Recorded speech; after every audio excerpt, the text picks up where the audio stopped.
നിങ്ങളുടെ favourite shows ഇനി ഒരിക്കലും മിസ്സാവില്ല. ഇപ്പോൾ C5 കാണും നിങ്ങളുടെ ഫേവറേറ്റ് ഷോസ് തികച്ചും സൗജന്യമായി. കുറെ നാള് കൂടി കുടുംബത്തിനൊരു സമാധാനം വന്നതാ. എല്ലാം ശരിയായി വന്നപ്പോ അമ്മ ആ കുട്ടിയോട് അങ്ങനെ പറഞ്ഞത് മോശമല്ലേ? ഓ അതാണോ? വല്യേട്ടൻ പുത്രി സങ്കടപ്പെട്ടന്റെ വിഷമത്തിലാണോ? എനിക്ക് സങ്കടം ഉണ്ടടി. വൈകമോളുടെ ഈ മുത്തശ്ശി നല്ല ഒന്നാന്തരമായി താരാട്ടുപാട്ട് പാടും. കാളരാഗത്തിലല്ല, നല്ല കുയിൽ നാദത്തിൽ.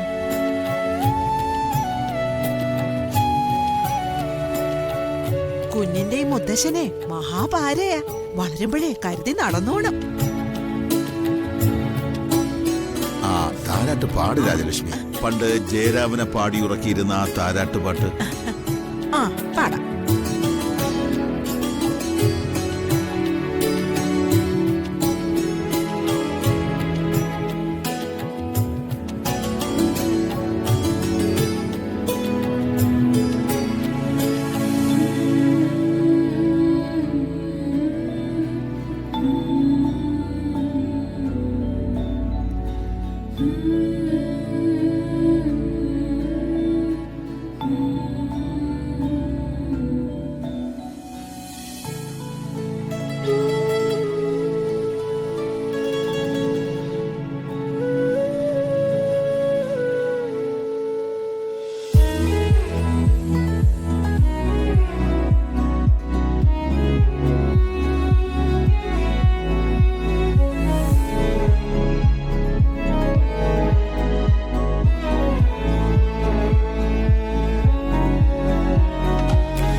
പോരെ, കുഞ്ഞിനെ നീ അവരെ നോക്കിക്കോളും. കുഞ്ഞിനെ അവര് നോക്കിക്കോളൂന്നോ? അപ്പൊ ഇനി എനിക്ക് എന്റെ കുഞ്ഞിനെ തരില്ലേ? എന്റെ പൊട്ടി, അങ്ങനല്ല പറഞ്ഞത്. അവര് കുറച്ചു നേരം കുഞ്ഞിനെ കളിപ്പിക്കട്ടേന്ന്.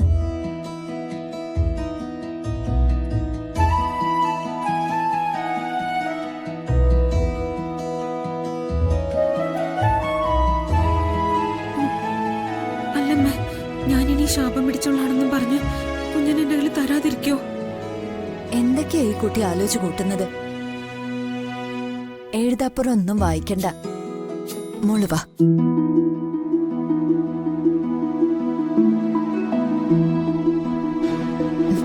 വാ.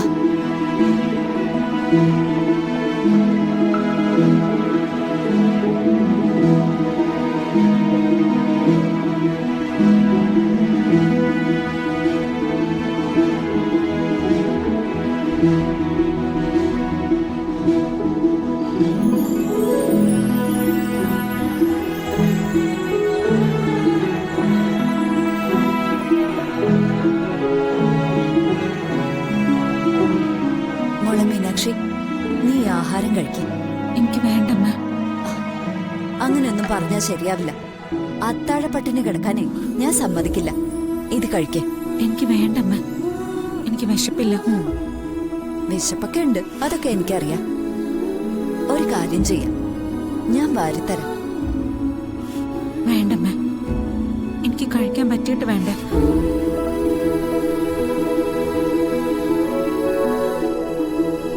ഒരു പിച്ചക്കാരിയെ പോലെ ഞാനിവിടെ താമസിക്കുന്നത്. ഞാൻ മുത്തശ്ശിക്കൊക്കെ വെറും അന്യ. എന്റെ അച്ഛൻ മരിച്ചതോടെ എനിക്ക് വീടുമായിട്ടുള്ള ബന്ധം തീർന്നു. പിന്നെ ഞാൻ എങ്ങോട്ടെങ്കിലും പോണമായിരുന്നു. മുത്തശ്ശിയുടെ ശത്രുവായ മാധുരിയുടെ മകളായിട്ടാ മുത്തശ്ശി എന്നെ കാണുന്നത്, അല്ലാതെ ജയറാമിന്റെ മകളായിട്ടല്ല. മോളെ മീനാക്ഷി, ഞാൻ പറഞ്ഞത് എന്താ ശരിയല്ലേ അമ്മേ? അല്ല, നീ പറഞ്ഞത് ശരിയല്ല. ചെമ്പകമംഗലത്ത് രാജലക്ഷ്മി അമ്മയുടെ മനസ്സ് എങ്ങനെയുള്ളതാണെന്ന് നിനക്ക് അറിയാൻ പാടില്ലഞ്ഞിട്ടാ. അത് എനിക്കറിയാം. ഞാനത് അനുഭവിച്ചിട്ടുള്ളതാ. അമ്മ മുത്തശ്ശിയെ ന്യായീകരിച്ചേ പറയൂ. കാരണം മുത്തശ്ശി അമ്മയുടെ അമ്മയാ. എന്റെ അമ്മയായതുകൊണ്ട് മാത്രമല്ല, അമ്മയുടെ ആ നല്ല മനസ്സും എനിക്കറിയാം. പിന്നെ എന്നോട് മാത്രം മുത്തശ്ശി എന്തിനാ ഇങ്ങനെ പെരുമാറുന്ന? എനിക്ക് സഹിക്കാൻ പറ്റുന്നില്ല അമ്മ. ഇതിങ്ങനെ തുടർന്ന ഞാൻ വല്ല കടലിലും ചാടി മീനാക്ഷി, ധിക്കാരം പറയുന്നോ? രാജലക്ഷ്മി അമ്മ നിന്റെ അച്ഛന്റെ അമ്മയാ. മകൻ മരിച്ച സങ്കടത്തിലും ഈ തറവാടിന്റെ നാശത്തിലും അമ്മ ആകെ തകർന്നിരിക്കുക. ആ താക്കോല് സൂക്ഷിക്കാത്തതിന്റെ ദേഷ്യത്തില് അമ്മ നിന്നെ ശകാരിച്ചിട്ടുണ്ട്. അത് പലപ്പോഴും പരിധി കടക്കുന്നുണ്ടെന്ന് എനിക്കും അറിയാം. സ്വസ്ഥമായി അമ്മയൊന്ന് അടുത്ത് കിട്ടിയിട്ട് വേണം എനിക്കതൊന്ന് സംസാരിക്കാൻ. എന്റെ മോളോടുള്ള അമ്മയുടെ തെറ്റിദ്ധാരണ ഞാൻ തന്നെ സംസാരിച്ചു തീർത്തോളാം. എന്താണ് അമ്മയുടെ മനസ്സിൽ കടന്നുകൂടിയ കരടെന്ന് എനിക്കറിയില്ല. എന്തായാലും അത് മാറ്റിയേ പറ്റൂ. കഴിക്കേ. വേണ്ട. ആ, നിന്നെ പ്രസവിക്കാത്ത ഈ അമ്മയുടെ വാക്ക് നീ എന്തിനു കേൾക്കണം അല്ലേ? അല്പം കൂടി കഴിഞ്ഞ എന്റെ കണ്ണീരിന്റെ ഉപ്പ് കലരും ഈ ആഹാരത്തില്. അതിനു മുൻപ് ഇത് കഴിക്കുന്നോ? അമ്മ,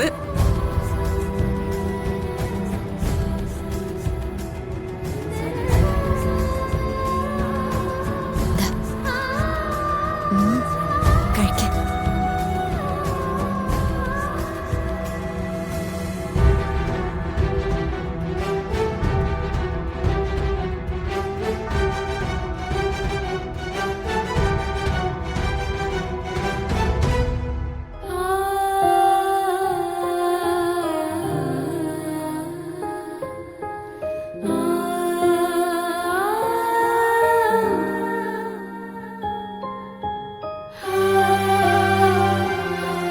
ജഗദീശേട്ടാ, ദാ എന്താണ് ഇത്? ഇത് സ്മൂത്തി. ഇതൊന്നും പതിവുള്ളതല്ലോ. കല്യാണം കഴിഞ്ഞ ആദ്യ കാലങ്ങളില് പാല് പതിവുള്ളതായിരുന്നു.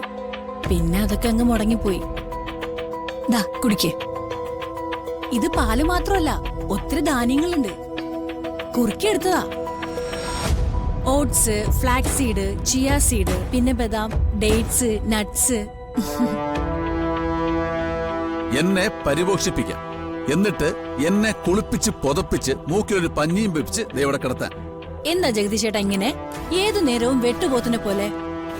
എന്നാ പിന്നെ ഞാൻ നിന്റെ പുറകെ ഇണപ്രാവായിട്ടങ്ങ് വരാം.